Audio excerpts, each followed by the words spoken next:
जाननं भूतगणाधिसेवितं कपितजम्बुफलचारुभक्षणम् उमासुतं शोकविनाशकारकं नमामि विघ्नेश्वरपादपङ्कजम्।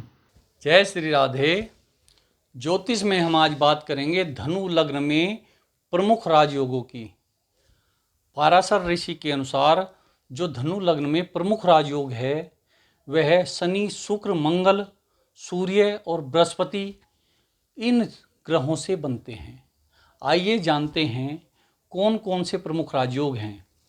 यह 9 नंबर धनु लग्न की कुंडली है और धनु लग्न में अगर शनि यहाँ 11वें भाव में हो, यहाँ शनि उच्च के होते हैं, तो शनि की 11वें भाव में स्थिति यानी कि स्वपराक्रम से, अपनी मेहनत से धन कमाने वाला व्यक्ति होगा और वह समाज में बहुत ही प्रतिष्ठित यानी कि ऊंचा होगा, अपनी प्रतिष्ठा से ऊंचाई छू लेगा।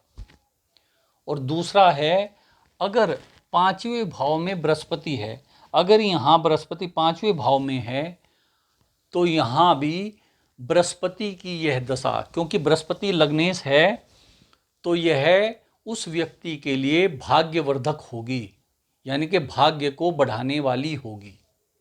और तीसरा है, अगर 8वें भाव में मंगल है, यहाँ अगर मंगल है, हालांकि यहाँ मंगल नीच के हो जाते हैं, कर्क राशि में मंगल नीच के होते हैं, लेकिन फिर भी अगर मंगल की दशा उस व्यक्ति को आ जाए तो वह भूमि और भवन इनसे धन प्राप्ति करता है, यानी कि भूमि से उसे बहुत अत्यधिक लाभ होता है और वह धन के मामले में प्रचुर संपत्ति इकट्ठा कर लेता है, संचय कर लेता है।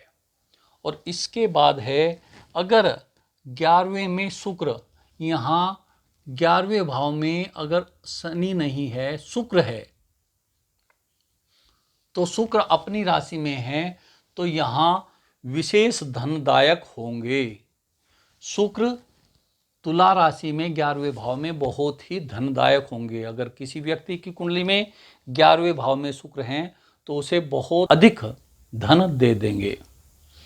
और इसके बाद है, अगर सूर्य बृहस्पति 10वें भाव में है, अगर यहाँ सूर्य बृहस्पति 10वें भाव में है, क्योंकि बृहस्पति लग्नेश है और सूर्य भाग्य भाव का स्वामी है, तो सूर्य और बृहस्पति 10वें भाव में प्रशासनिक अधिकारी बनाता है और एक ईमानदार यानी कि शुभ कार्य करने वाला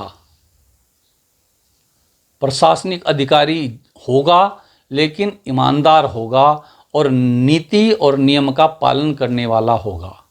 और उसके बाद है, अगर शनि 5वें भाव में है और शनि की दशा आ जाती है, अगर यहाँ शनि हैं, यहाँ शनि मेष राशि में नीच के होते हैं, लेकिन अगर धनु लग्न की कुंडली में किसी के शनि 5वें भाव में है और उसको शनि की दशा आ जाती है, तो वह प्रतिष्ठा, क्योंकि यह प्रतिष्ठा का भाव है, ज्ञान का भाव है, तो यह उस व्यक्ति को विद्वान बना देगा, यानी कि विद्वान तो वह व्यक्ति होगा ही, लेकिन प्रतिष्ठा भी देगा। और कैसी प्रतिष्ठा देगा? धन के साथ प्रतिष्ठा देगा, क्योंकि यह शनि धन का कारक है, धन और पराक्रम दोनों का कारक है। तो 5वें भाव में शनि बहुत ही शुभ रहेंगे।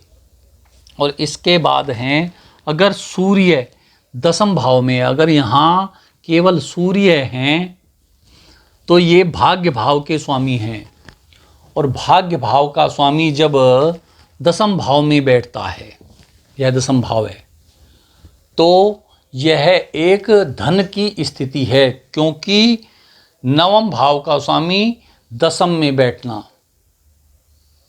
तो धन देगा, और सूर्य प्रतिष्ठा का कारक है, यानी कि यश भी देगा, धन और यश दोनों देगा। शनि यहाँ 3रे भाव में है और यहाँ सूर्य और शुक्र हैं।